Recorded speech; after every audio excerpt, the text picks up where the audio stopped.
Hi, I'm Dr. Wayne Chen. I'm a board-certified internal medicine physician and geriatrician.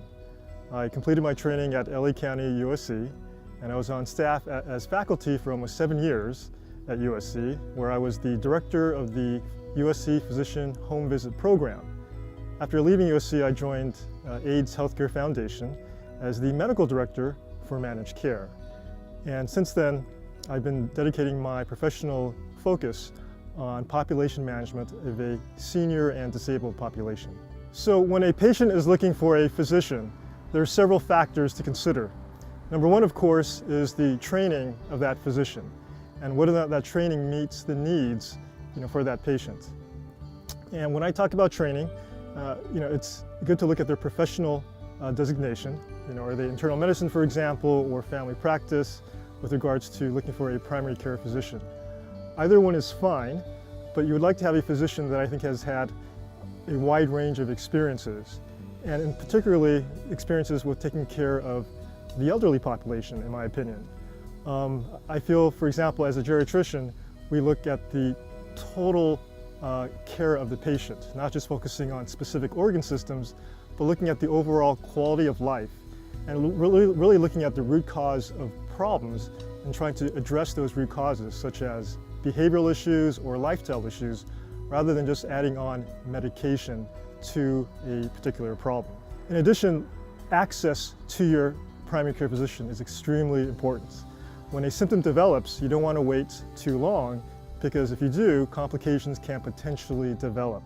So having a good rapport with your physician, having the ability to access his or her clinic in a timely manner is extremely important, and getting good feedback and good response quickly is essential as well.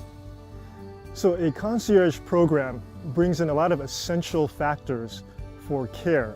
Specifically, it's a program catered to the specific needs of its population. So there's a focus to what does this population need? Is it more behavioral health? Is it chronic condition management? That's important. So that program brings together all those resources.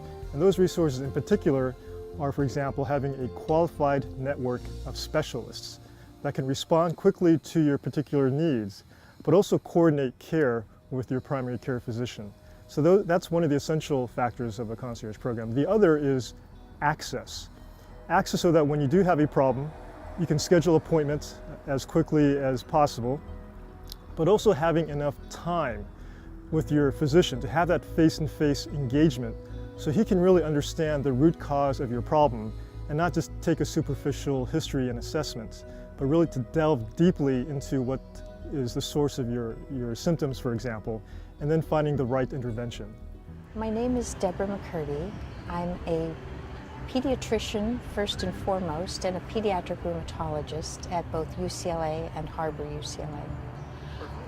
I think it's important to realize that children are very special people.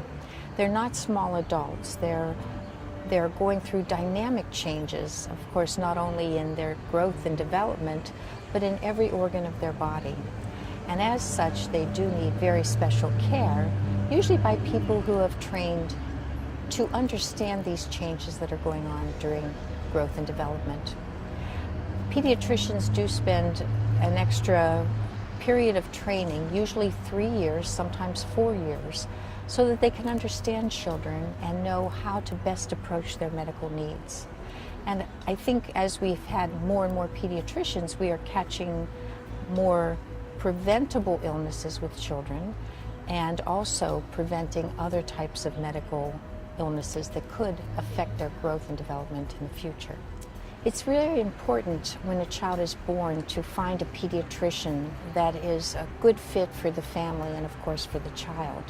And this is so important because there are scheduled visits, especially during the first year, where the child can get vaccinations, make sure they're developing normally, make sure everything is growing appropriately and there are no concerns. This is very important because the earlier you pick up a disease, the better able you are to prevent it from progressing and to having permanent types of sequelae which can affect a child into adulthood.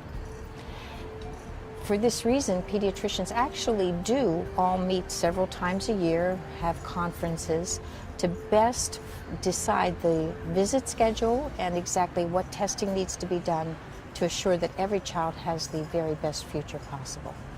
To get healthy, you need to really take a look at the entire body. So I believe prevention is better than treatment. Now, as opposed to some of the vision of surgeon in the US, they like to focus on, let's say, if you have a gallbladder problem, they would just take it out. If you have knee problems, you would just do a knee replacements.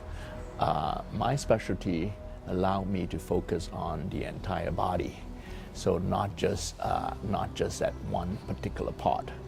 And also because my belief in screening is always better than treatments, so I would like to focus on preventions, so preventive measurements. For example, annual physical examination, I believe, is very important. So you want to know whether you are getting to become diabetic ahead of time, or if your cholesterol is high, we should manage it before it's too late.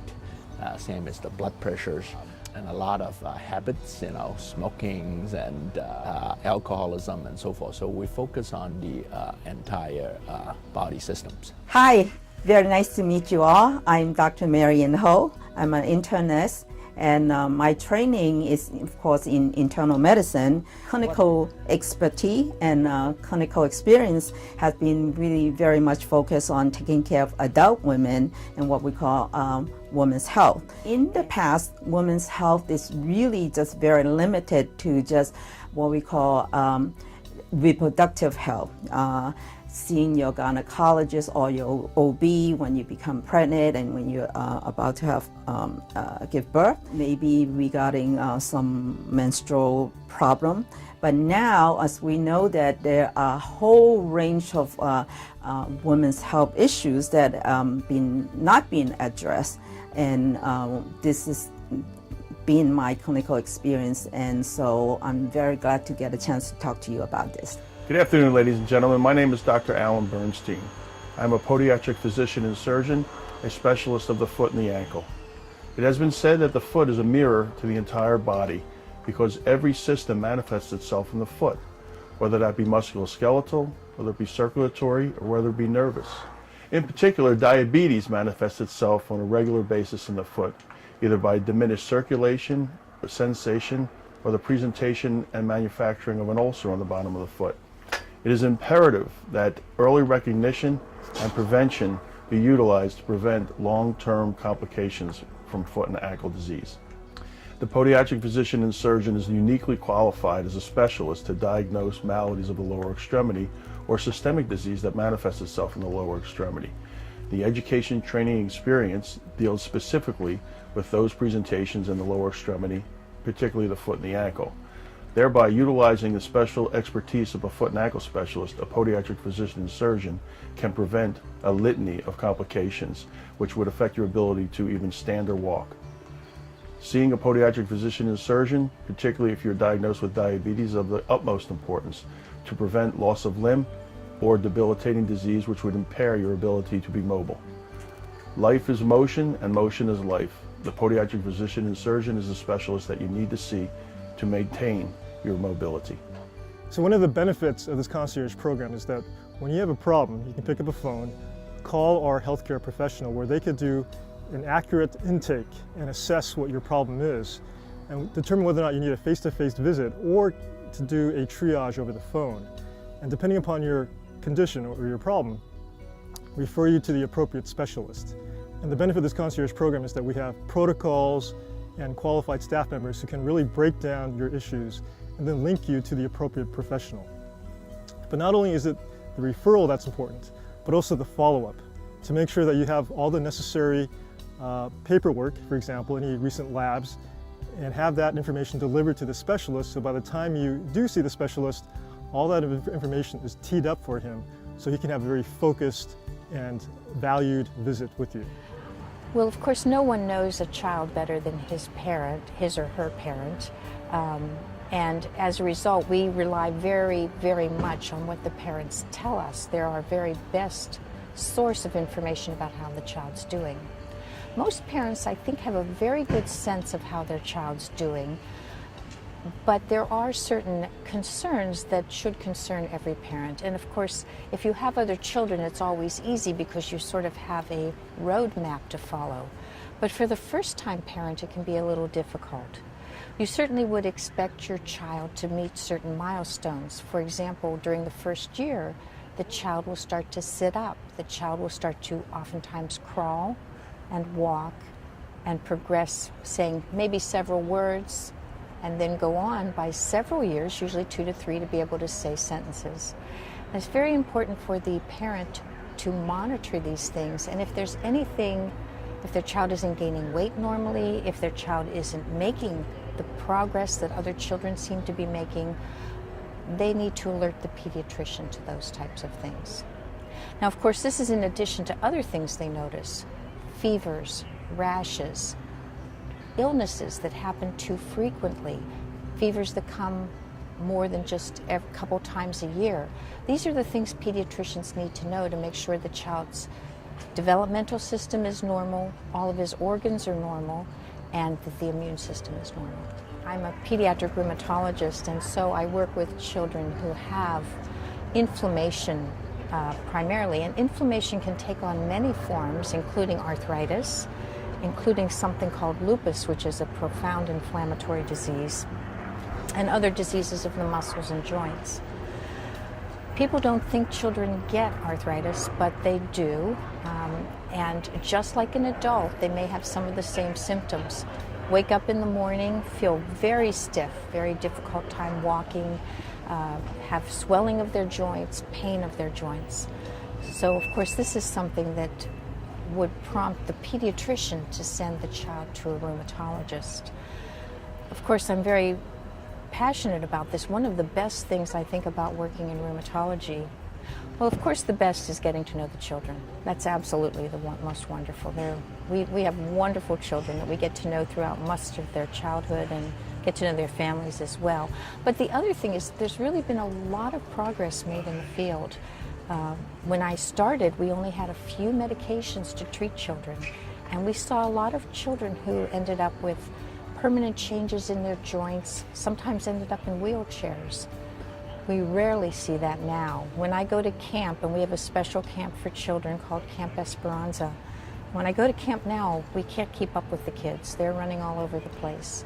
So I think it's so important that we all continue to learn about diseases, because with knowledge we can hopefully prevent some of the very serious problems that can happen in children and adults. Now, a lot of you may not know the value of having a concierge program, and let me explain to you what are the advantages. First of all, referral is very important. I commonly refer to for patient who has seen maybe 5 or 10 different doctors, and these doctors doesn't know what kind of disease they have, and they get bounced around with doctors. Now, with a group of physicians that we have put together, our group of physicians are all top in the countries. They are all the way from pediatricians, internists like myself, and specialists in geriatric medicine. These are all top-notch doctors around the country. I believe that we can make a correct diagnosis if you have any particular issues. And then on the other hand is our preventive side. So we would like to do a screening for all the members so that we can identify problems before it comes out. You are going to get excellent service both on a science level and a personal level. So what is involved with a preventive physical exam is that you'll see your doctor when you're not necessarily ill. This is a chance for your doctor to really talk to you, get to know you, and your family history, and also a chance to do a complete head-to-toe exam and to ask you about if there are any problems or issue regarding any of your major bodily system. You might not even know that you have a certain condition that is not normal. For instance, some of on regular exams frequently, when I do the breast exam on a female patient, I found breast lumps that, the women said they have no idea that they is even there. So healthcare in the United States is sometimes fragmented, and not every healthcare system has all the qualified specialists necessary to take care of your particular needs. So one of the benefits of this concierge program is that we're able to weave together the different specialists from different programs in different regions into a cohesive program so that the top qualified people in this country are available for your needs. So the concierge model is relatively new to this country. It's been around for quite a number of years, but it's not widespread yet. And patients, and I think, are kind of curious, what does this concierge program mean? I already have a doctor, I already have specialists.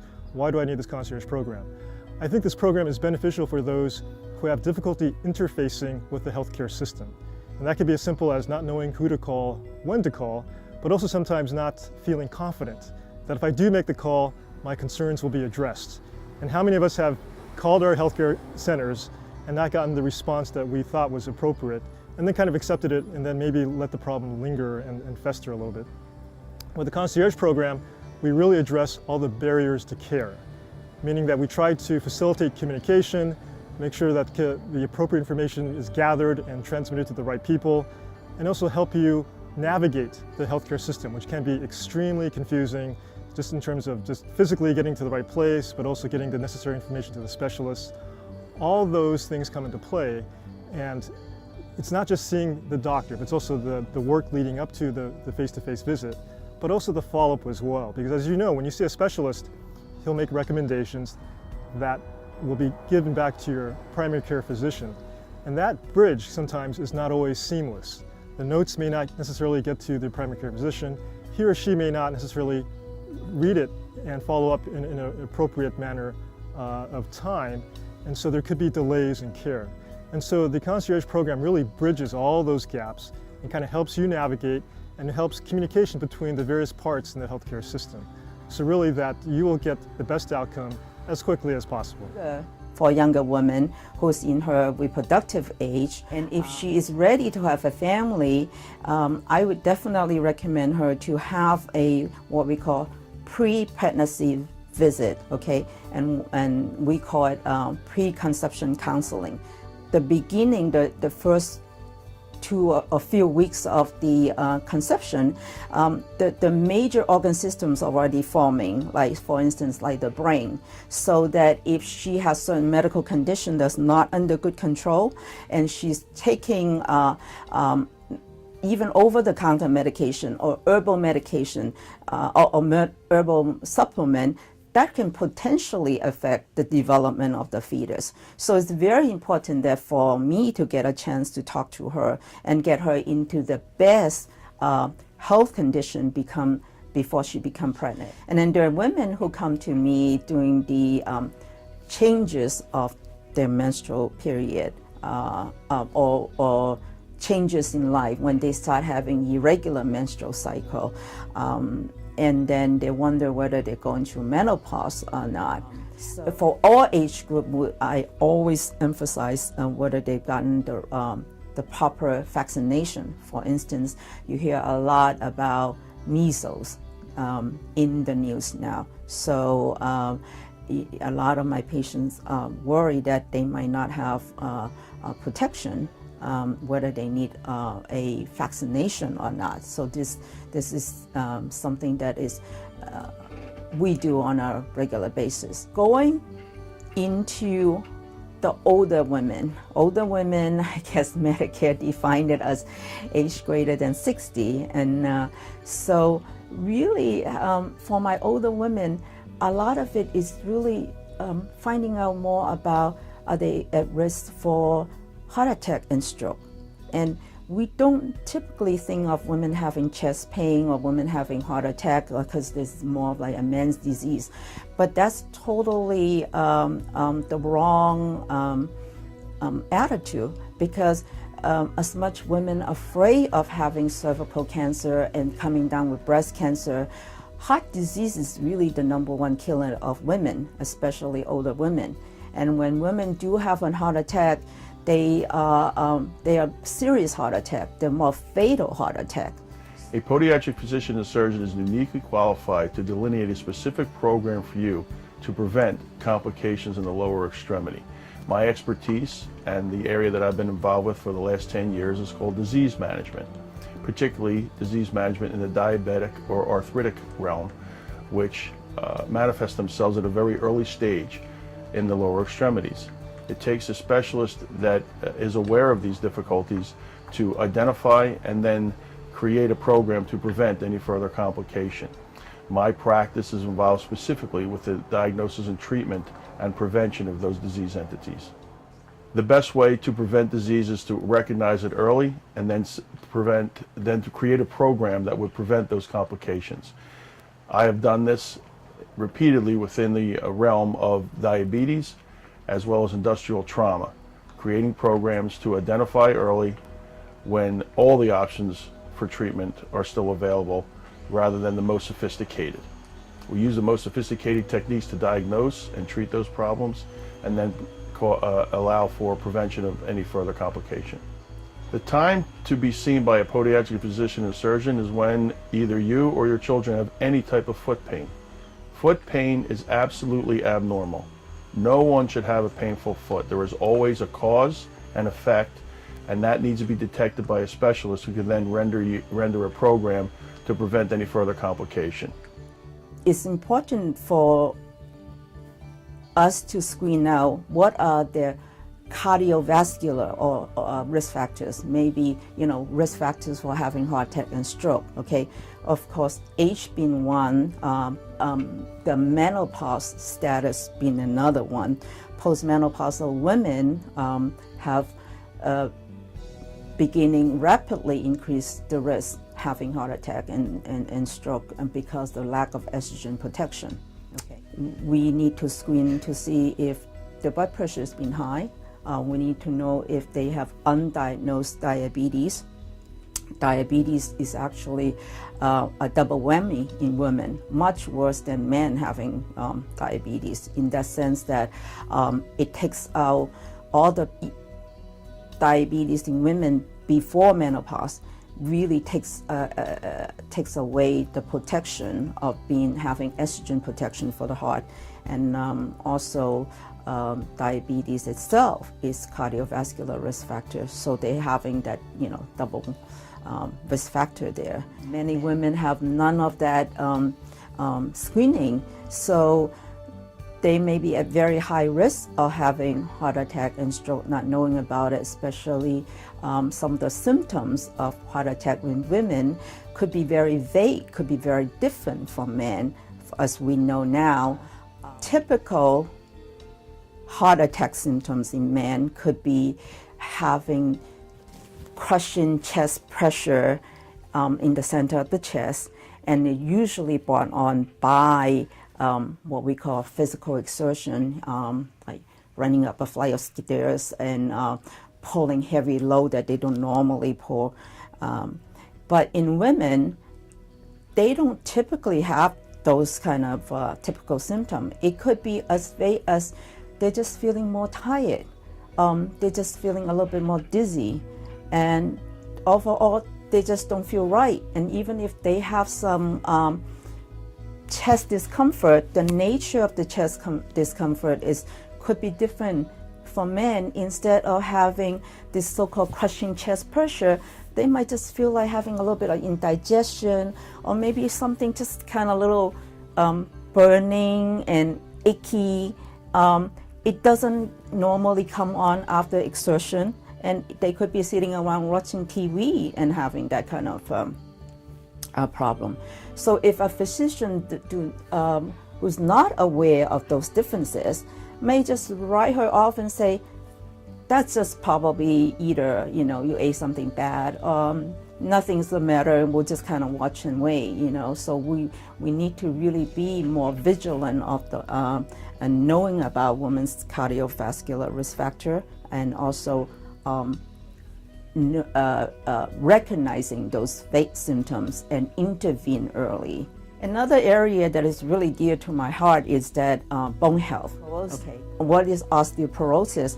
It's really a condition that much more common in women than men. In the first few years after menopause, women could lose about a third to even a half of her bone mass, and so a lot of times there's no symptom, and until suddenly she might trip and fall and break a hip. And most of us who have healthy bone do not break a bone when you just walk and trip and fall down. And so it's very important that early on we make sure that our younger women have enough of calcium and vitamin D in the diet and build up good amount of health.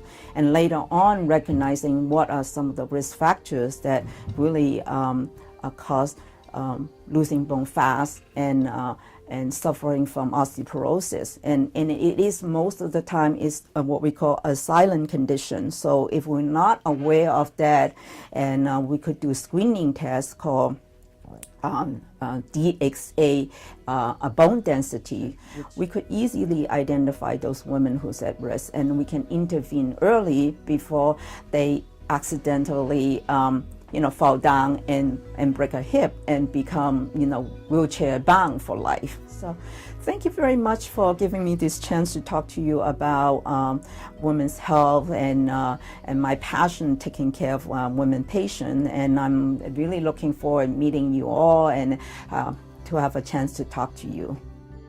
Well, thank you for spending time listening to what I have to say about the Concierge Program. I really look forward to working with all of you and listening to your feedback and understanding the needs of your population and even the needs of the individual. So thank you very much, and again, look forward to working with you.